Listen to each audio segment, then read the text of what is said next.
Hey guys, it's BlockchainBrad, and today I'm very honored to speak with none other than Josh Zemel. Josh, thank you very much, mate, for being on the channel. My pleasure, Brad. Good to talk with you. As always, it's exciting to hear about great projects, and this is no exception. This is called DAOstack. If you haven't heard of it, we're going to unpack it. We're going to go deep into the stack itself, and who better to do that than someone who's highly qualified, and that is Josh. Josh is the communications director for DAOstack, but more importantly, has a lot of experience behind this. To explain this further, he has designed and executed major growth initiatives for many big companies, such as Equifax and the like. We'll explore them with Josh, and also he's been the former vice president of IMM, and if you're not sure about that, that is certainly a very important digital agency. So Josh, welcome once again, and tell us a bit about yourself, mate. Thanks, Brad.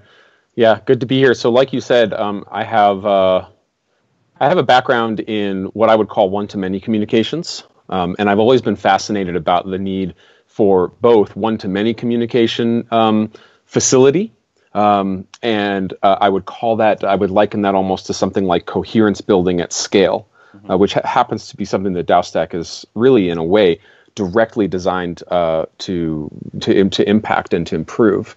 While also, I've always had one foot in something that I would refer to as maybe coherence at a much more local level. I would call it like social coherence.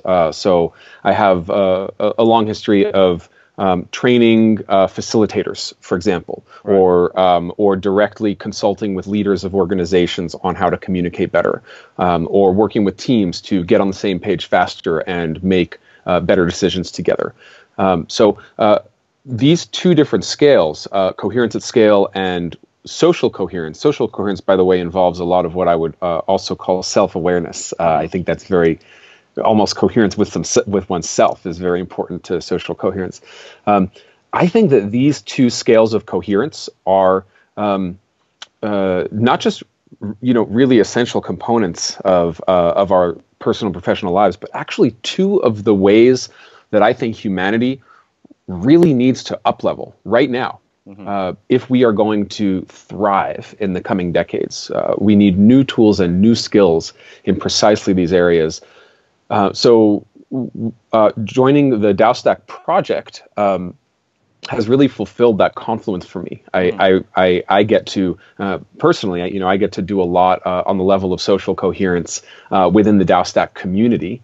But then also we're building this platform and this technology for coherence at a massive and unprecedented scale that I feel just tremendously excited and passionate about. I actually think that coherence at scale, and I'll just go ahead and call that collaboration.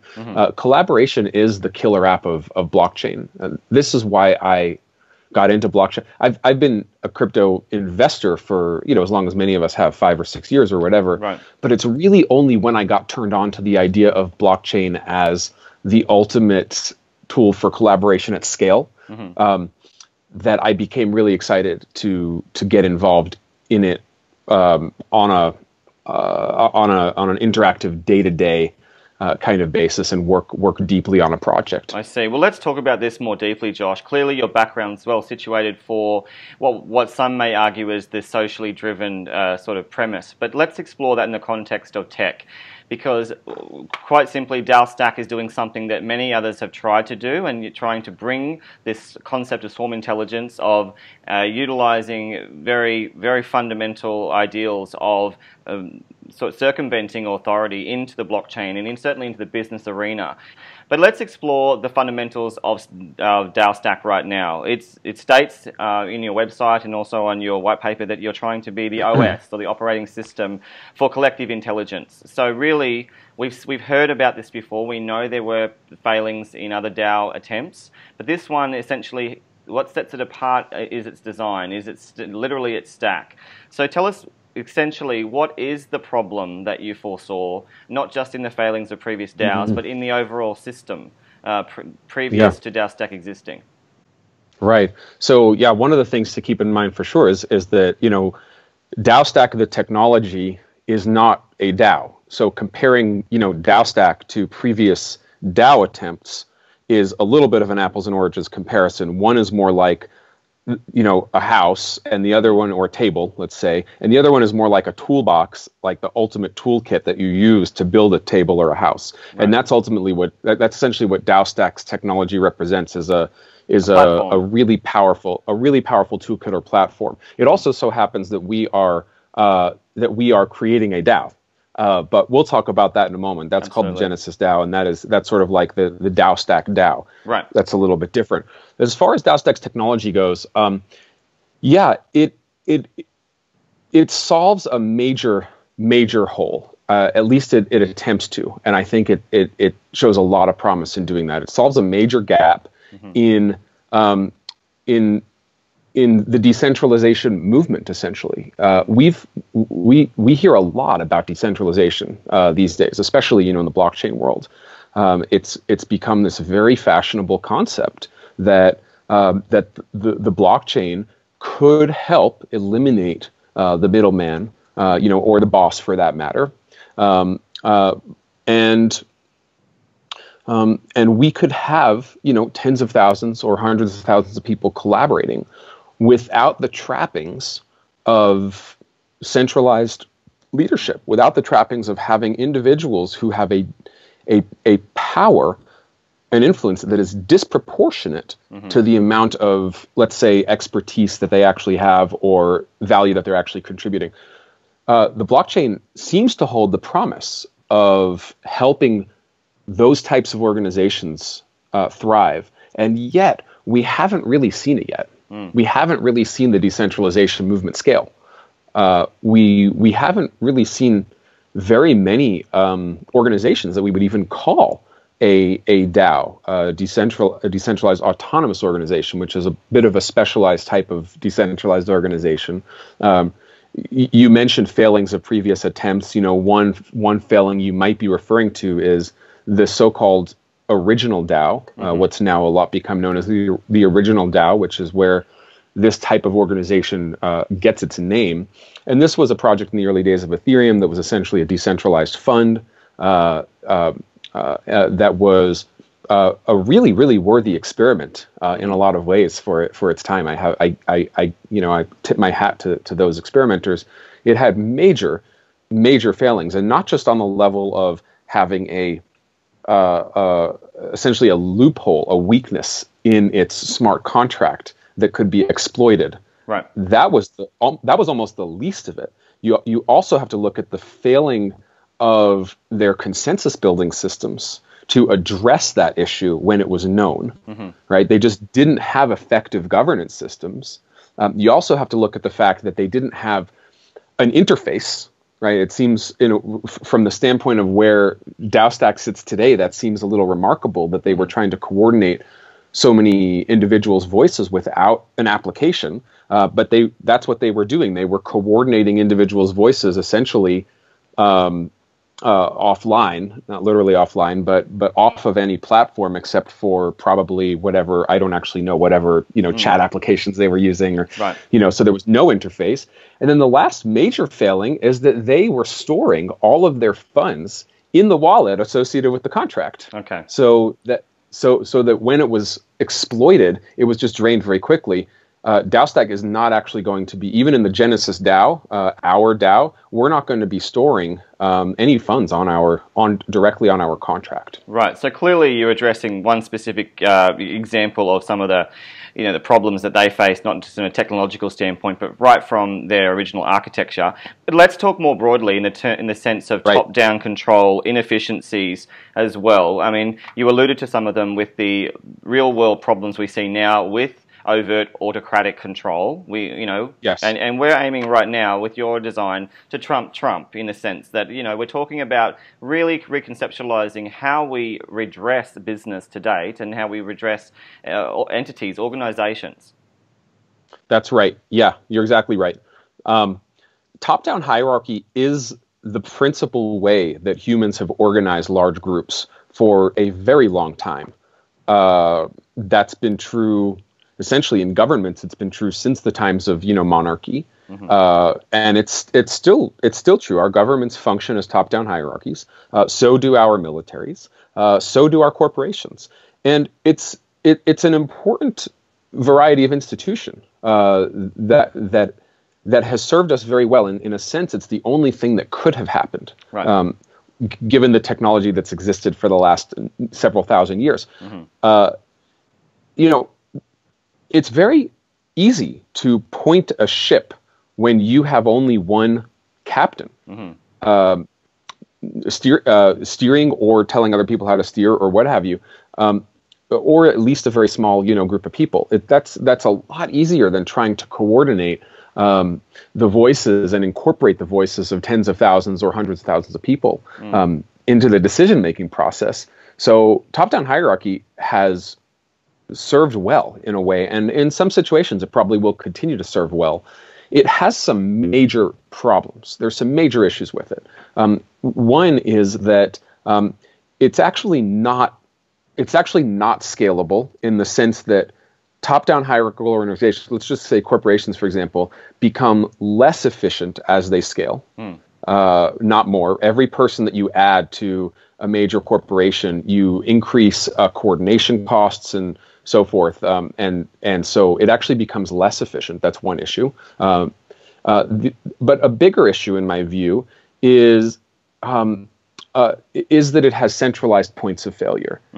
You have a few people who, if subject to bad influence, corruption, bad acting, or simply just bad judgment, where today, in fact, you have a situation where technology has advanced to become so powerful that an incredibly few number of people wield the ability to externalize unbelievable amounts of harm.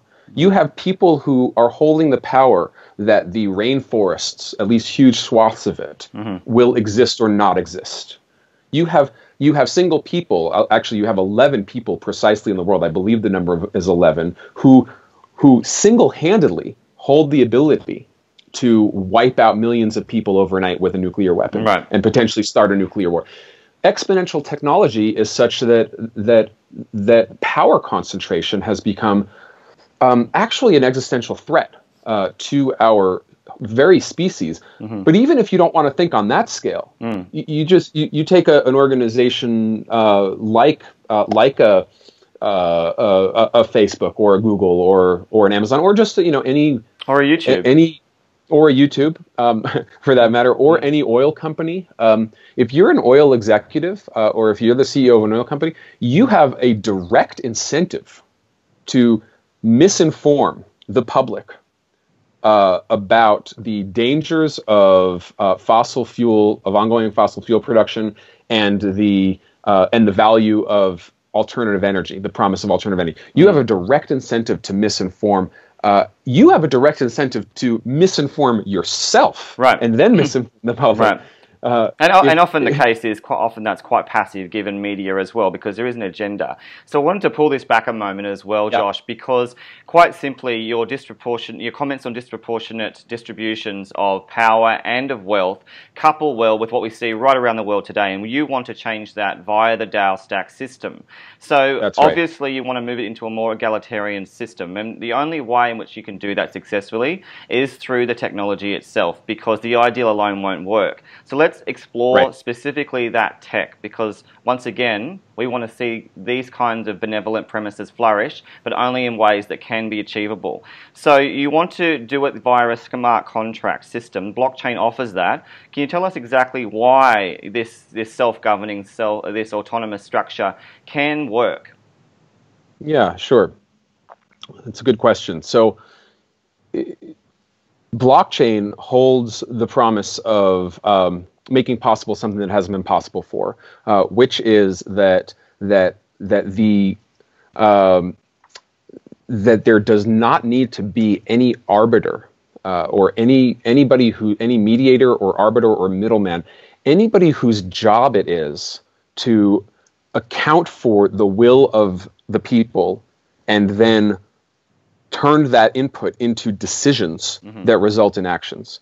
There's nobody in principle, there's nobody whose job that needs to be anymore, because the smart contracts in general, I should say, have the capability of performing that function. So if you're a group of people, if you and I want to form an organization, we could just agree we could use our human input, our human brains, to agree on the governance protocols. Governance protocols basically means the rules by which our input is going to be turned into decisions, output in the form of decisions. How do you turn input into output in the form of decisions? So we just need to agree on the governance protocols by which that's going to happen. Those protocols, by the way, should include protocols to change the protocols. And then we write all those protocols into smart contracts that are based on a blockchain network like the Ethereum network. And going forward, the smart contract framework that we have developed just sort of does its job. Now, not only does it do the job of turning input into decision-making output, it can actually do the job of implementing a lot of those decisions. If any of those decisions are digital, for example, the transfer of funds, if you and I vote that yes, according to whatever protocol we have set up, yes, Brad is going to get a new fancy headphones. Right.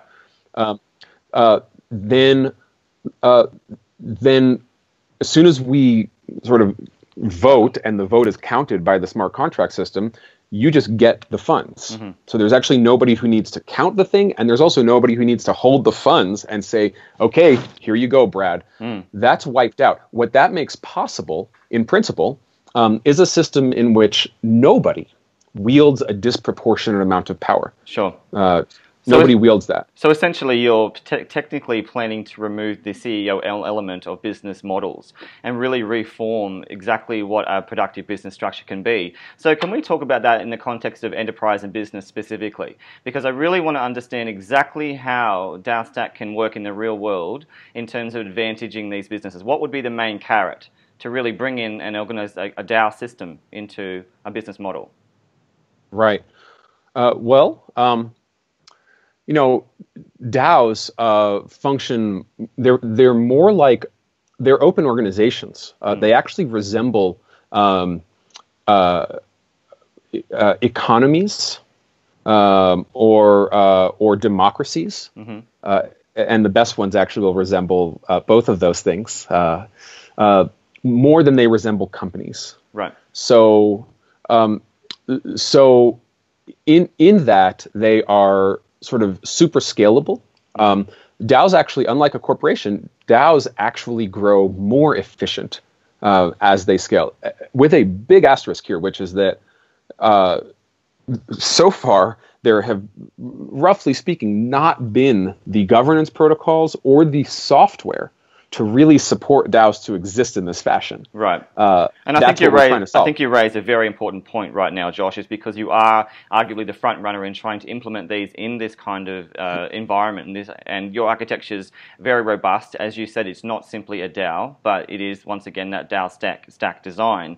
So some of the analogies you've used to try and better describe it are that you are the WordPress for DAOs, or more importantly, you are that framework. So let's explore that based on one of your colleagues, Matan Field's analogy. He says that you are the soil for the ecosystem.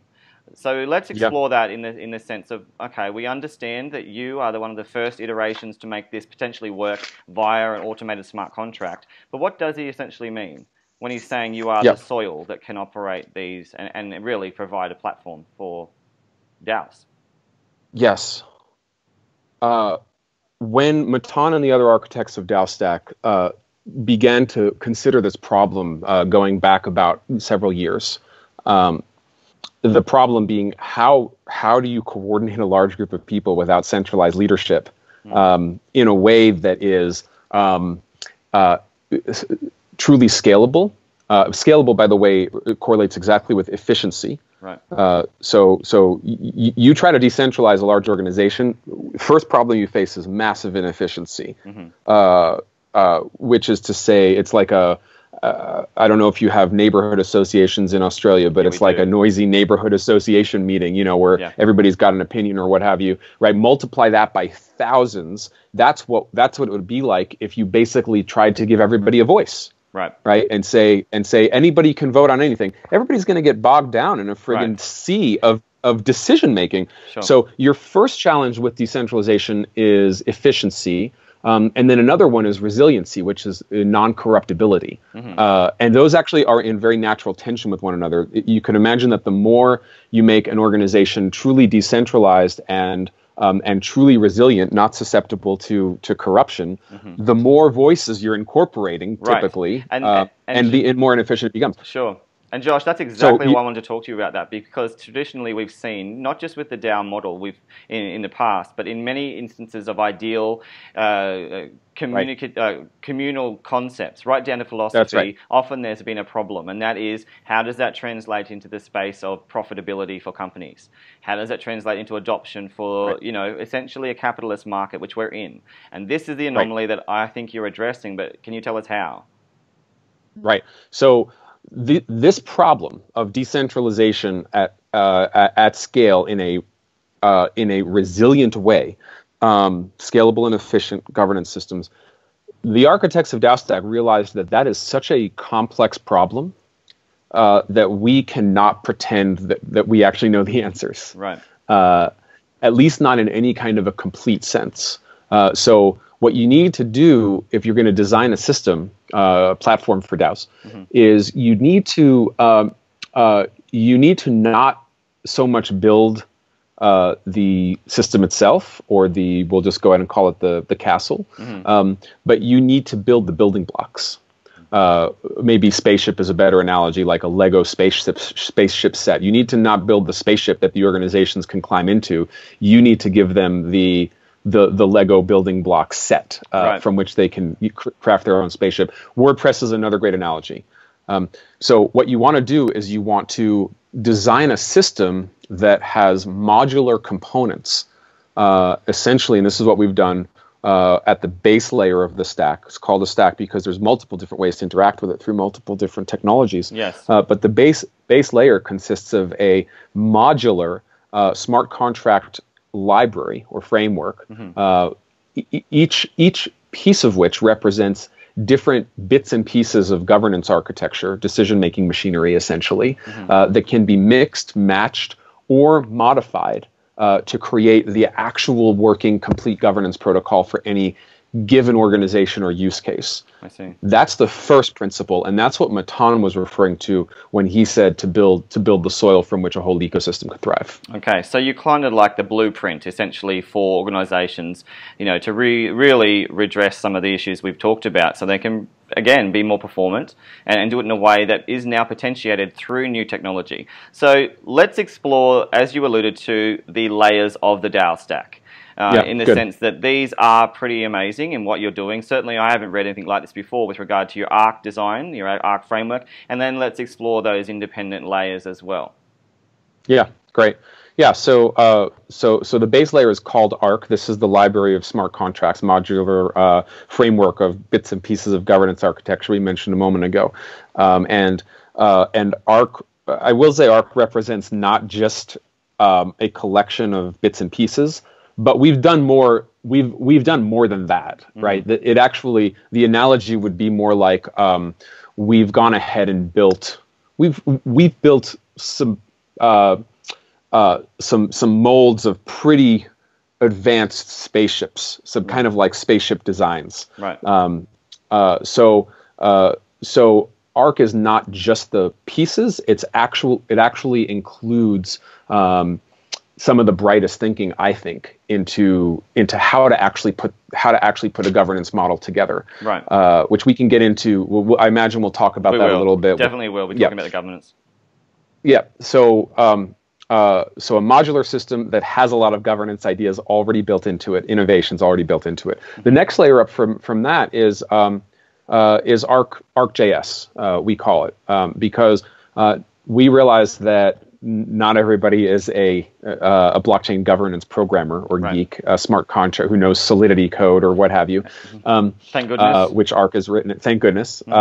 and so we wanted to make Arc accessible to anybody who wants to build a front-end application, essentially a DApp, on the Stack's back end. So anybody who has a use case where collective decision-making is needed can build out a custom application to coordinate their particular variety of crowd.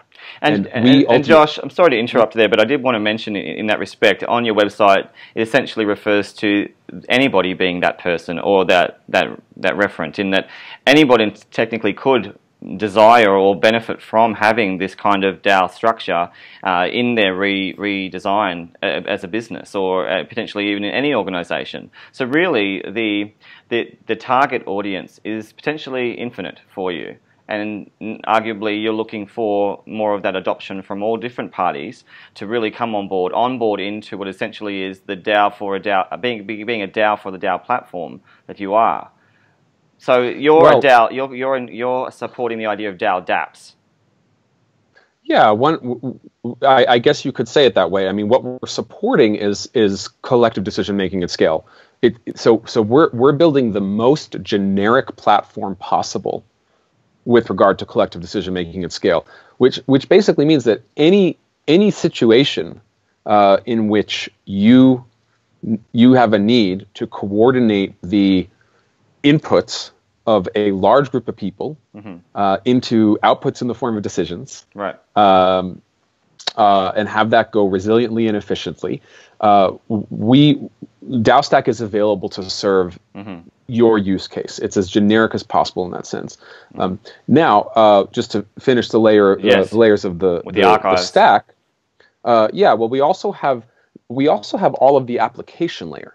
So we talked about ArcJS is essentially a platform for building applications without needing to be familiar with Solidity or the blockchain. But then you have all of the applications that are built using ArcJS, and those are essentially going to be hundreds or thousands of user-friendly interfaces that anybody with virtually no technical knowledge can participate in decentralized decision making. We are building the first one of those applications. It's actually built, roughly speaking, as is Arc, as is ArcJS. All are basically code complete at this point, and are deployed on testnets and will be deployed on mainnet soon. And once again, I have to stop you there, because that is another thing that sets you apart among many different startups, because you actually have a product and you actually have a suite of tools that are already pre-designed. That is extremely rare, and through no fault of any other design, because obviously the beauty of ICOs is that they provide a platform for fundraising, to really allow for businesses who otherwise wouldn't be able to flourish. What is exceptional about you is you've done quite a lot without relying on that. Yes, yeah, that's true. That's true. It's been certainly a really wonderful team effort to get all of our code to where it's at right now. It's been about a 1-year project, a little more, and I definitely tip my hat to our whole protocol crew and our whole product crew. Sure. Product crew, by the way, I'm referring to specifically Alchemy, which I haven't yet mentioned, which is the first app, the first DApp that is being built on the DAOstack, and it's being built by our own team, by our in-house team, and it functions as a kind of general purpose user interface into the DAOstack, such that anybody without technical knowledge and a few clicks will be able to set up a decentralized organization, invite friends or colleagues to participate, and create an ERC20 token if desired, and then focus specifically. Alchemy has a specific focus on decentralized budgeting and resource allocation, which, if you think about it, for many organizations is the primary variety of collective decision that they actually need to undertake. So Alchemy is focused specifically on that, and will really make it very to vote, to raise proposals, to vote on what to vote on, manage the collective attention, if you will, to manage to distribute reputation and say how reputation is going to flow around the organization and under what rules. So I think now with that we've completed the stack, except as you said, to just give a nod to the so-called archives again, right. archives, which are essentially a set of shared databases, registries that make the whole system interoperable. All of the different dApps can share registries. All the different DAOs can share registries. Registries like registries of all of the governance modules themselves that get created like WordPress and fed back into the system, so it can rapidly evolve. Right. And then modules, and then registries like a talent sharing marketplace, like offers and requests, essentially, for different things. So I think we've covered the DAOstack. Yes, and I think that, once again, that multi-layered approach is really what essentially sets you apart from anything that's been done before. And let's refer to that. Let's discuss now your agnostic position, in that, obviously see the flourishing of many different blockchains emerge now. You've mentioned one, and that's Ethereum. But you essentially could link with various different blockchain verticals. Absolutely. Blockchain networks. We're certainly agnostic with regard to that. Arc is currently built on the Ethereum network. Our smart contracts are built for the Ethereum network and deployed on the Ethereum network. Right. And that's because Ethereum at this time, has the greatest, greatest stability, the greatest volume, the greatest stability, the greatest network effect. The greatest maturity in terms of its environment for developers. Sure, but you aren't beholden to that particular blockchain. Absolutely not. Right. No, if that changed at some point, we'd totally be interested in integrating with another blockchain. Sure. Well, that makes that point very clear. Let's now discuss essentially some of your team as well, Josh, because you alluded to some of them before, but let's discuss more of their credentials. I have to admit, I was really impressed with the team and the advisors. We're talking about some high-level achievements such as PhDs in physics from Adam Levi and also from Matan Field. We're talking about polymath connections with one of your colleagues, and also we're talking about connections with leading scientific research centers in Paris, and a lot of experience also coming from Israel itself. Companies like Harvard, Weizmann Institutes of Science, Microsoft, DivX, lots of things going on. So in a nutshell, why is your team a standard? Yeah, well, the team that developed our governance protocols and Arc, the modular library of smart contracts. It's really quite innovative, and it's a team of arguably leading architects in decentralized blockchain governance. Matan in particular is one of the leading scholars in that area, and then Primavera Di Filippi as well. So between the two of them, I'm super grateful for them and for all of the work that they've done to ponder this question of how to support collaboration at scale. Adam Levy is one of the great blockchain programmers working in the industry today, truly.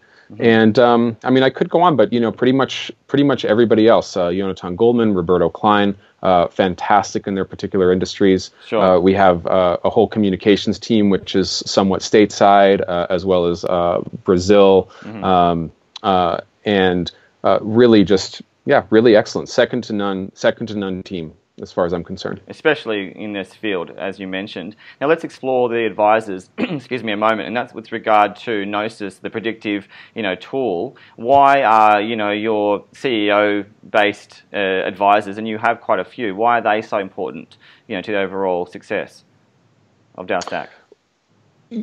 Yeah, they bring a variety of different kinds of experience. Martin Koppelman of Gnosis has been walking the path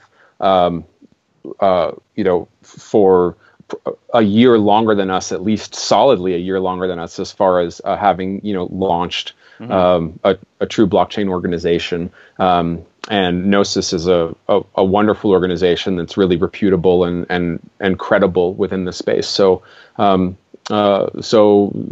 brought a lot of credibility and a lot of expertise and a lot of wonderful strategic consulting. as well as Gnosis and Martin are seed round purchasers. You could call them investors. Yes, but also actually, advanced purchase. They were part of our seed round. Right. And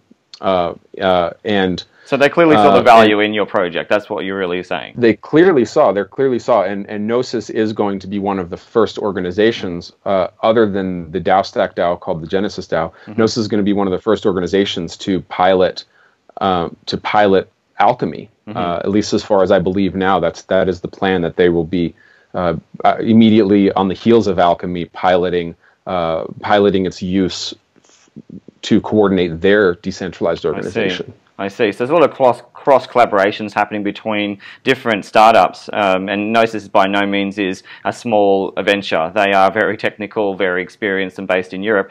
Now let's explore. You mentioned the dApps before and the collaborative economy, but can you tell us a bit more about some of the specific dApps that are planned that you know of, or that Matan has perhaps mentioned, that are pending to your system?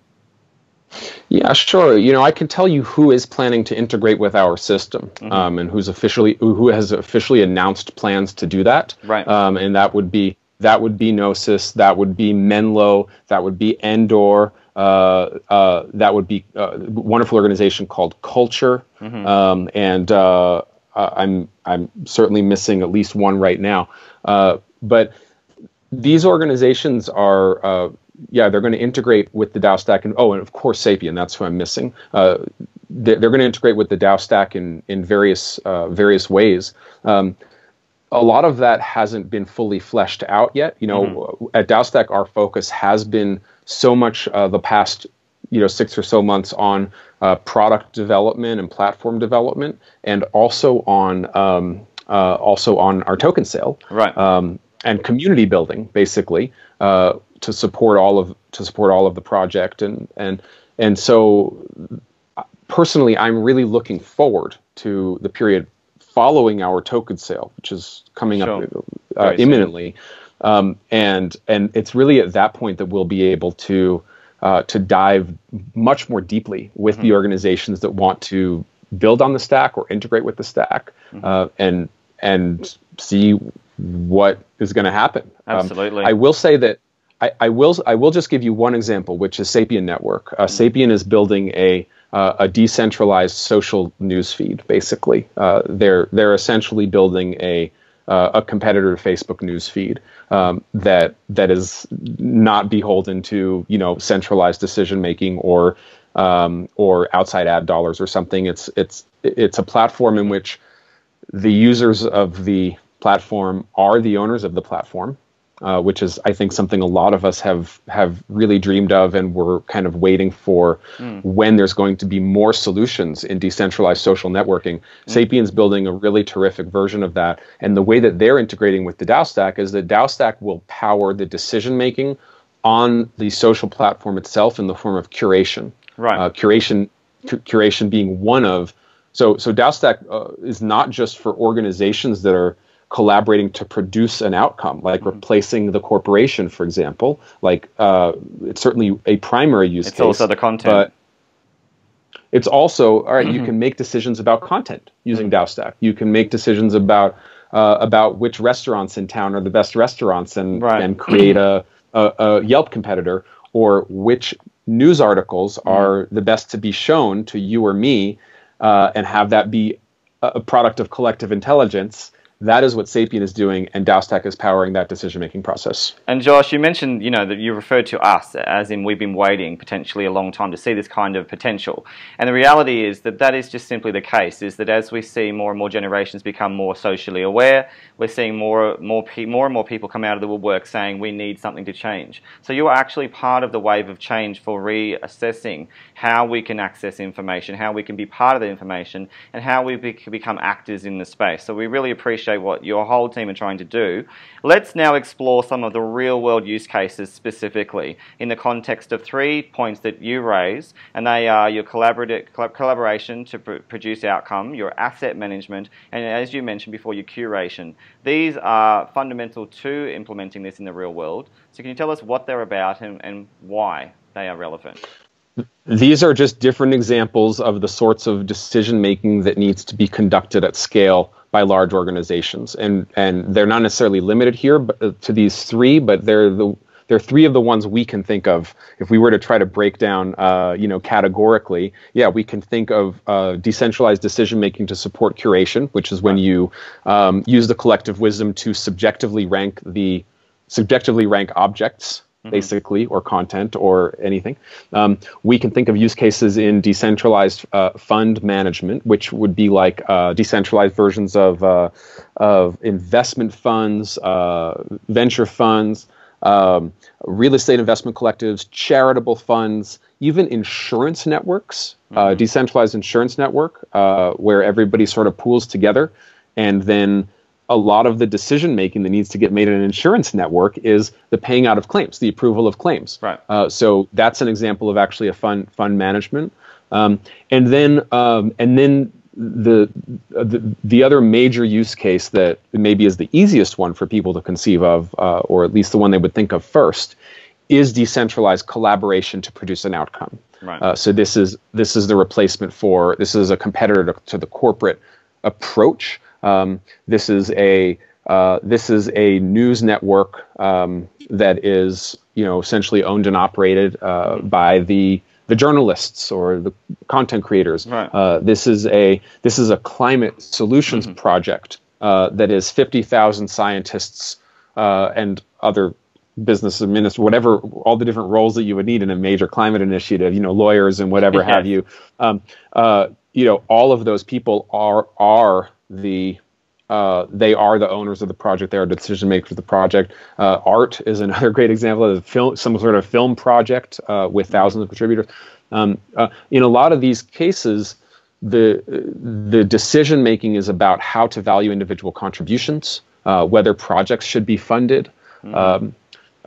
There's a fourth use case, by the way, which is something more like marketplaces that Matan often talks about, which would be like replacing or offering an alternative to your Amazons or your Spotifys and so on, or even your Ubers is another good example.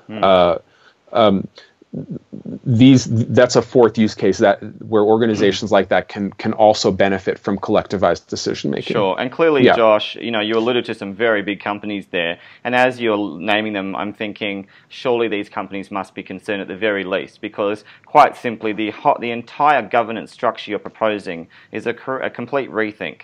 A complete restructuring from what is essentially an old system of hierarchical design to one that is much more egalitarian, as we said, if we use the analogy of perhaps a web, or a ripple effect, in that, we're building from the center out for the people. So let's explore a little bit more about how you do that in the context of your bifurcated governance model itself. You have a focus on the utility, the Gen utility token, and you also have a focus on voting as well through reputation. So if we can explore these two elements of token ownership and also reputation that are built in to your governance. Yeah, that's great, Brad. Let's totally go there. Let me just say something about what you said. It really is the dawn of a kind of a new era. This is going to be blockchain 3.0. If 1.0 was Bitcoin and transactions, 2.0 was smart contracts and sort of smart organizations, and then this third phase is the dawn of it's a new internet,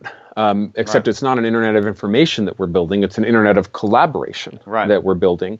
And my prediction is that we are going to see all of the institutions, virtually all the institutions that we are accustomed to interacting with as centralized organizations, online and eventually perhaps offline, but let's at least just say online. Your Facebooks, your QuickBooks, your Spotifys, even your Googles. We're going to see a revolution and an evolution whereby decentralized alternatives, where the owners are the users, will become the norm. It's really an exciting thing. Now, to get to your question about the specific protocols by which we propose to do that at DAOstack, so one of the challenges that you're going to face if you're trying to build a a resilient and scalable governance system with a large group of people. One thing you don't want right off the bat is you don't want your coin holders to be, you don't want token to represent voting power, right? You don't want a purchasable wealth to basically represent influence, because then influence is always for sale. Right. This is what's known as a plutocracy or a plutarchy, and Vitalik recently actually wrote a paper or an article on the increase in the amount of plutocracy and coin holder voting in the blockchain space. At the moment. You can see why. At the particular moment, you can see why that's an issue. Absolutely. So what you want to do right off the bat to be resilient, to be non-corruptible, is you want to separate token ownership from voting power. Right. And voting power, you could try to call that a number of different things. At DAOstack, we've gone ahead and named that reputation. It's maybe not the most accurate word for it, but if anyone has a better, more accurate word, let us know. Sure. But roughly speaking, reputation captures the essence of voting power in a healthy, decentralized organization. So here you have token, and here you have reputation. That's the first thing we've done, is we've separated the two, which, by the way, is not a DAOstack original innovation. There are a number of governance platforms and systems out there that make that split. Sure. But what's fundamental is you've done that for the betterment of and for the viability and resilience of your overall ecosystem. Yes. What's unique about it is what we have now said that reputation does, and what we've now said that token does. So the great innovation is not just the separation of those things. The great innovation is, what does each of those things actually mean? What does that actually do? Right. Reputation is a pretty easy one. Reputation is voting power, and reputation, by the way, is a currency. It's a currency. It's a blockchain-based currency that is simply not. It's just not transferable peer to peer. Right. I can't directly transfer you reputation. I can't directly sell you reputation. But it has value.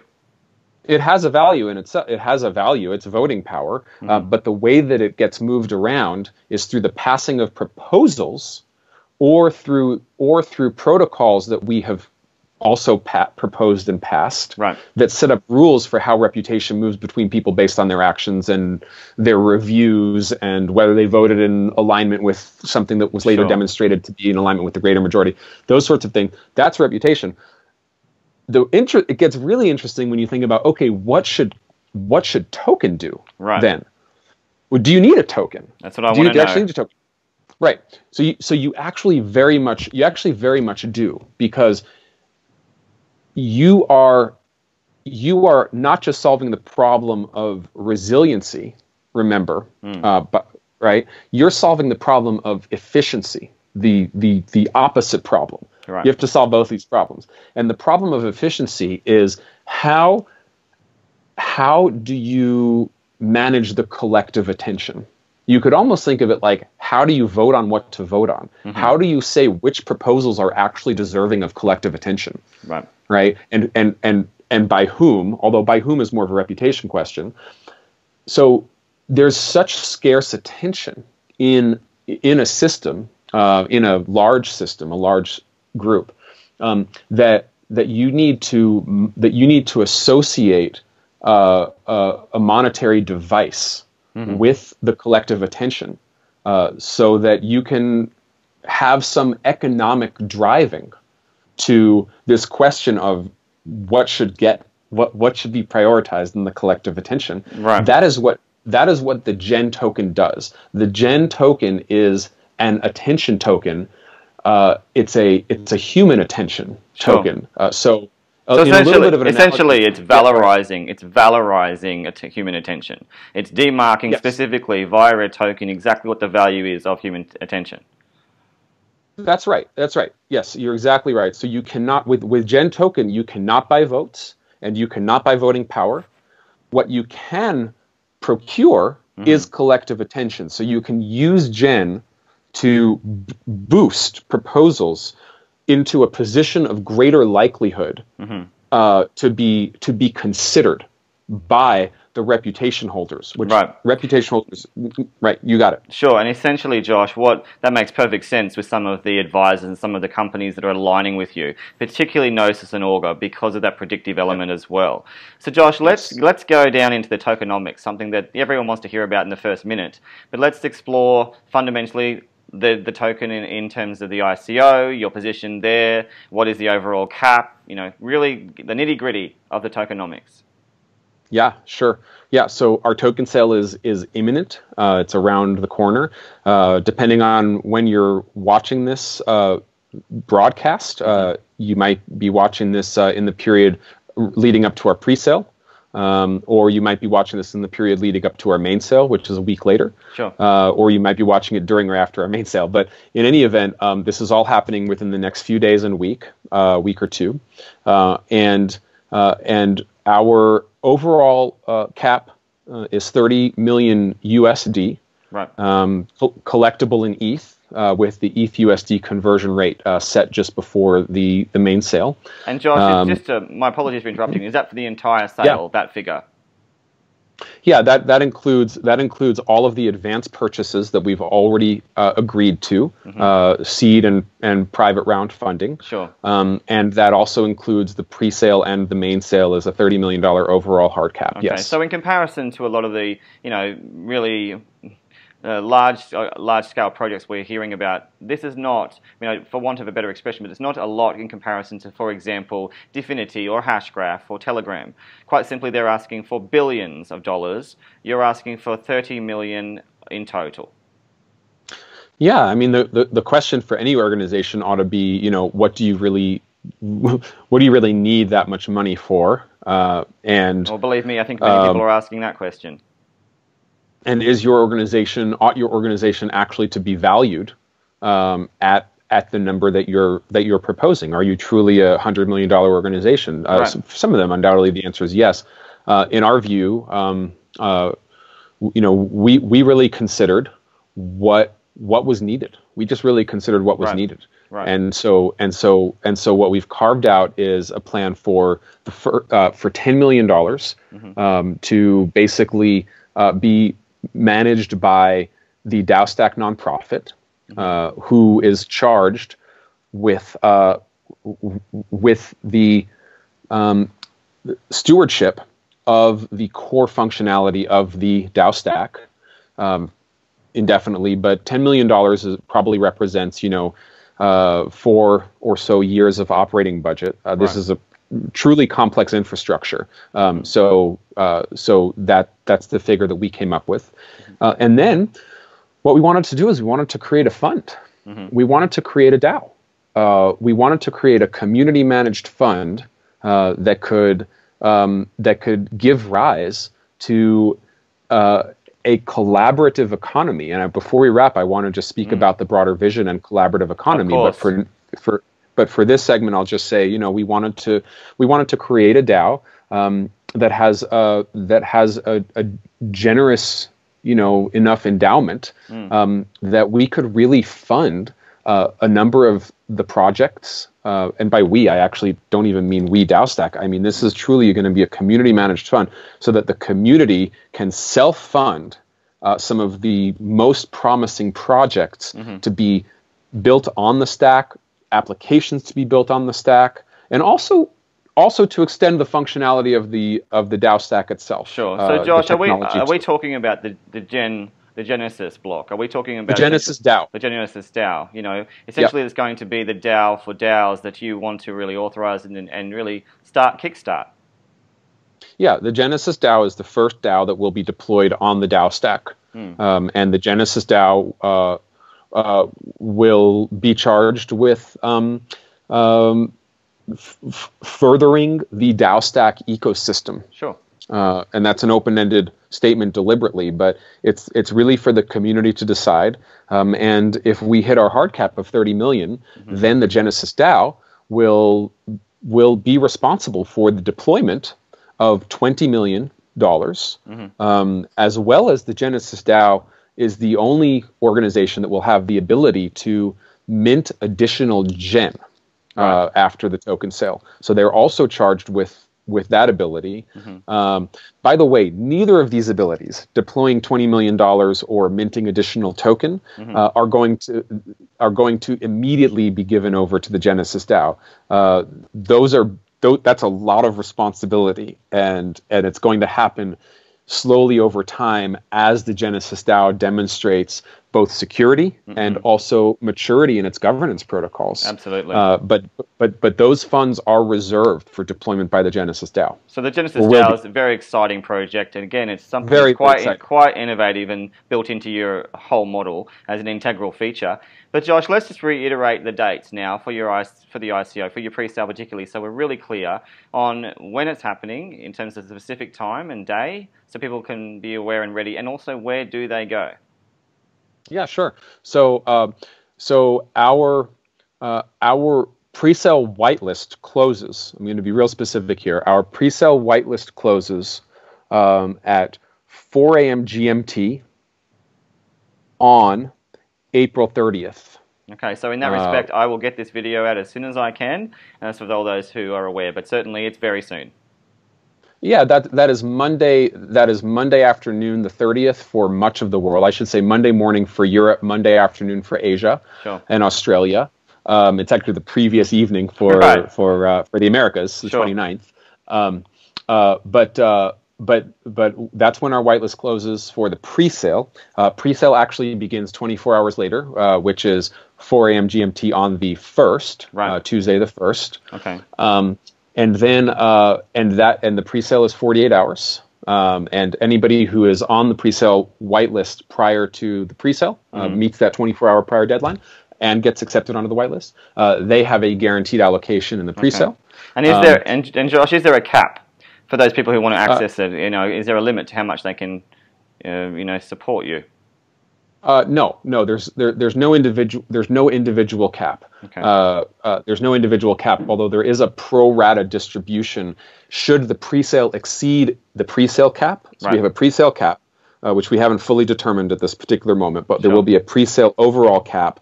And then if we receive more than that for the pre-sale, there's a pro rata distribution system, and then if needed, some of the ETH will be returned. So that's how the pre-sale works. Okay. The so-called main sale works differently, which is that the main sale is basically first come, first serve. Right. And whitelist closes when finished, no doubt. So it's really just once it's completed, regardless of the date. If you're ahead of schedule with that, it'll close.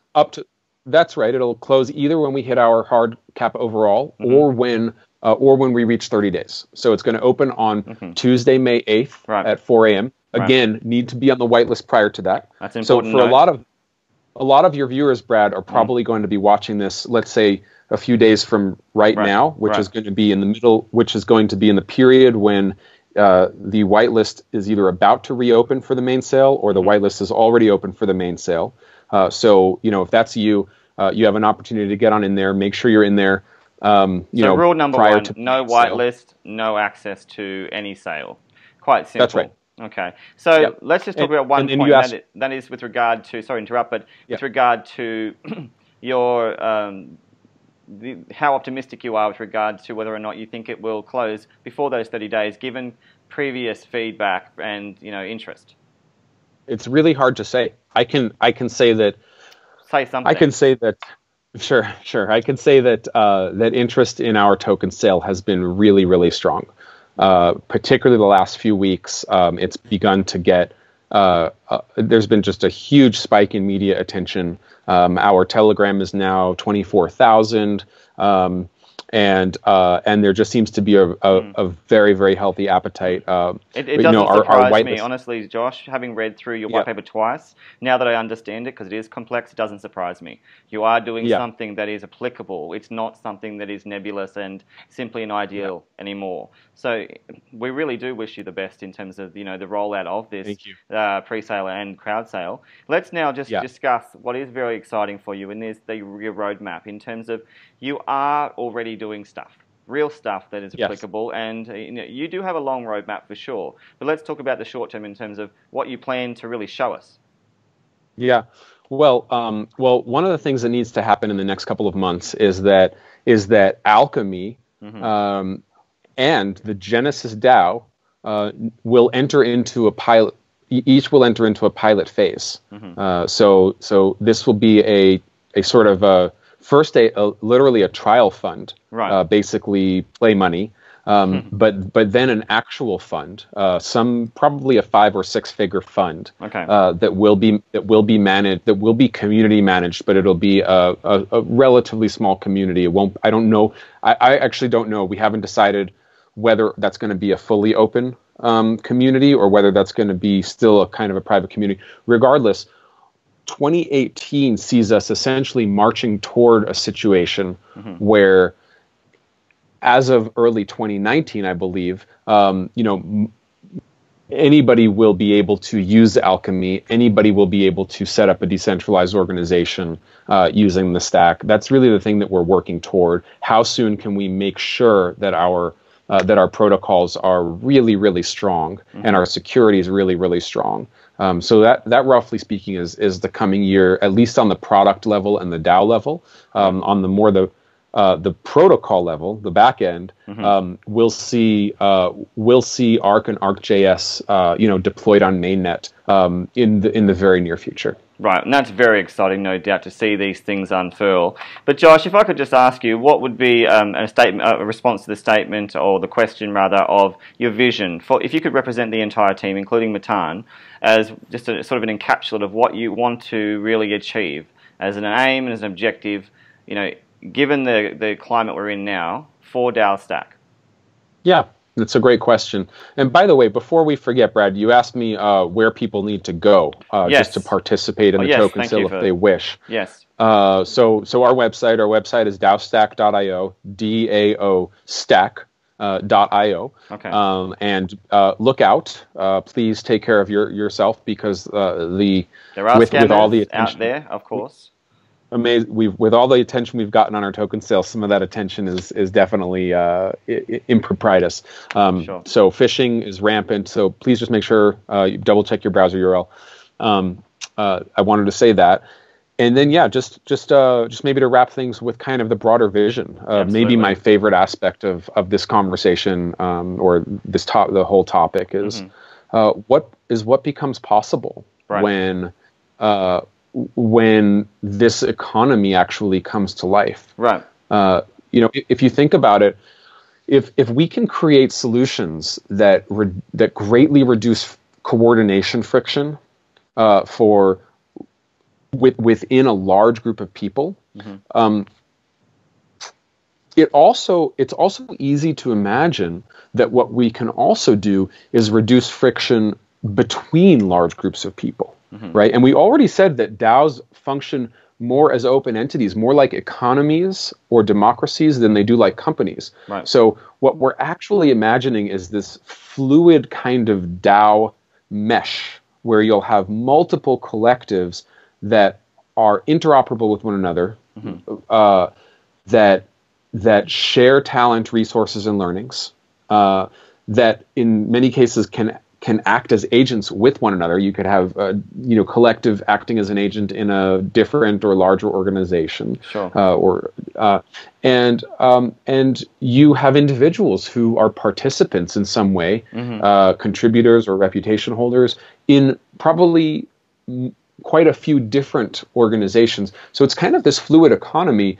And what's exciting is it's underpinned by the DAOstack. The entire economy is underpinned by you.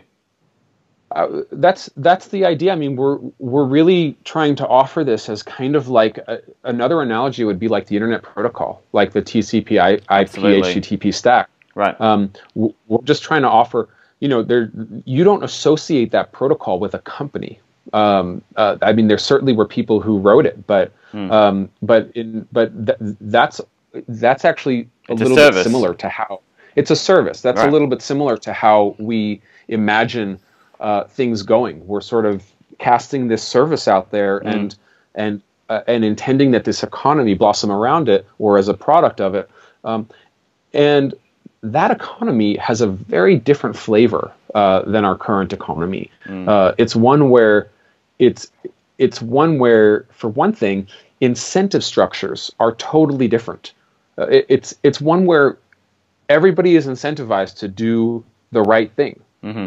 Just it's a simple statement, but imagine how mind-blowing is that? Like, everybody is incentivized to act in accordance with the greater good, which is the opposite of how things generally are. Generally, we are incentivized to act against the common good, frankly, because our economic systems are set up as win-lose. Sure. Our economic systems are set up that if I have something, you have less of it. But that's not actually the way that a lot of open source projects function. Right. And it's not the way that... Yeah. And Josh, what's exciting, quite simply, is that you also enfranchise and support the acting, in that each participant can be genuine actors and play a real role in this process and not simply be passive participants or puppets. Yes. Yeah. It supports a very active economy with a high degree of individual, what we would call agency, ability to have influence, and where everybody is rewarded in proportion to the value that they contribute. Everybody's incentivized to act with the common good, and nobody wields an amount of power that is disproportionate to their expertise. Right. Or credibility. So it's really a very... what we imagine is that gives rise to a so-called anti-rivalrous economy. This is a term popularized by a number of economists and futurists, a couple of whom happen to be our advisors, Jordan Greenhalgh, Daniel Schmachtenberger, two of my greatest influences, and these guys and Matan as well talk about how this variety of anti-rivalrous economy and really shifting the fundamental incentive structures with regard to how we relate to one another and how we make decisions together, it's essential. It's not just a really cool idea. It's actually essential to the thriving of our very species, because the opposite carries just far too much existential risk. I'm a big believer, by the way, in progress. I'm not somebody who says corporations are bad and, gee, we've really gotten on the wrong track and thank goodness we're coming along and fixing this situation that has just been on the wrong track. I think we're doing great. I think as a humanity, I think we've seen a tremendous amount of progress on all different metrics over the past any number of years. However, we are in a situation where some of our largest challenges can only be solved through systems that have not been created yet, and where exponential tech creates an existential risk that as wonderful as a species, as wonderful as we're doing as a species, we're also in a little bit of a fragile state. Right.